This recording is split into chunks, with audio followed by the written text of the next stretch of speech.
करने वाली हूँ, बहुत मेजर होता है ऐसी सिचुएशन। ठीक है, पहला कार्ड है 4 ऑफ वैंड्स। देखिए, अगर मैरिड हैं आप लोग तो समझ जाइए ये पास्ट लाइफ कनेक्शन है, आपका सोलमेट वाली एनर्जी है। रही बात ब्रेकअप वालों का, बोल रही हूँ जो लव रिलेशनशिप में है, आप दोनों का रीयूनियन पॉसिबल है, लेकिन इसे पॉसिबल बनाने के लिए आपको स्पिरिचुअली अलाइन होना पड़ेगा, अवेकन होना पड़ेगा, इनर वर्क करनी पड़ेगी, शैडो पे वर्क भी तो करना पड़ेगा। एक सही टाइम पे सही जब रास्ते आएंगे, जब आपके कार्मिक चैलेंजेस सही पड़ाव पर होंगे तो आप दोनों का रीयूनियन पॉसिबल है।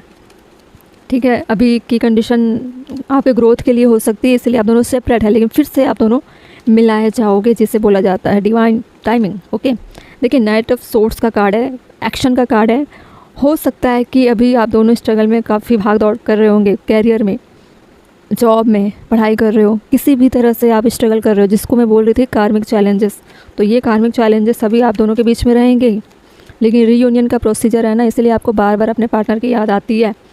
फुल का कार्ड है, देखो एक न्यू बिगिनिंग तो होनी ही है, अभी आपको अलग किया गया ताकि आप दोनों अपने ऊपर काम कर सको। इसे आप खुद के डेवलपमेंट में ही लगा कर रखो तो बढ़िया है। ठीक है, फिर है द हाई प्रिस्टेस। इसका मतलब होता है इंटेलेक्चुअल पावर का हाई होना, इसका मतलब होता है स्पिरिचुअल अलाइन होना, इसका मतलब ये भी होता है अपने आप का ग्रोथ करना।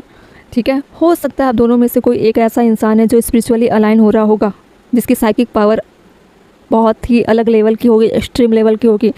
आप दोनों एक स्पिरिचुअल कनेक्शन में ही हो, इसीलिए आपको बार बार उनकी याद आती है, बार बार आपको उनका ख्याल आता है, सपने आते हैं। बॉटम ऑफ द डेक क्या है?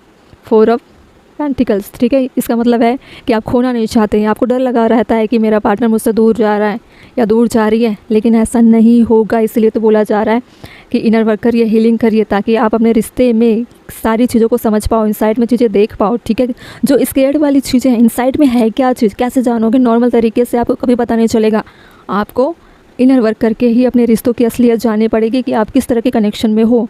ये मैं श्योर कर रही हूँ कि ये रिश्ता डिवाइनली प्रोटेक्टेड है, आप डिवाइन कनेक्शन में हो, आपका डिवाइन कनेक्शन है, सोल कॉन्ट्रैक्ट है, या आप सोलमेट एनर्जी में हो, या ट्विन फ्लेम में हो, या फिर किसी तरह के बैगेजेस लेकर एक दूसरे से मिल रहे हो। ठीक है, लेकिन इसका ये मतलब नहीं है कि आप अलग हो जाओगे, आपका एक होना तय है।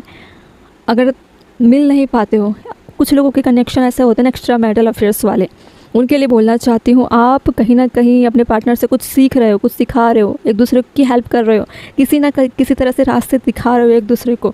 ये भी पर्पस होता है आप दोनों का मिलना। मिलने का मतलब ये नहीं होता शादी ही कर लेना। ठीक है, मिलने का मतलब ये नहीं होता है कि आप दोनों एक घर में ही रहो।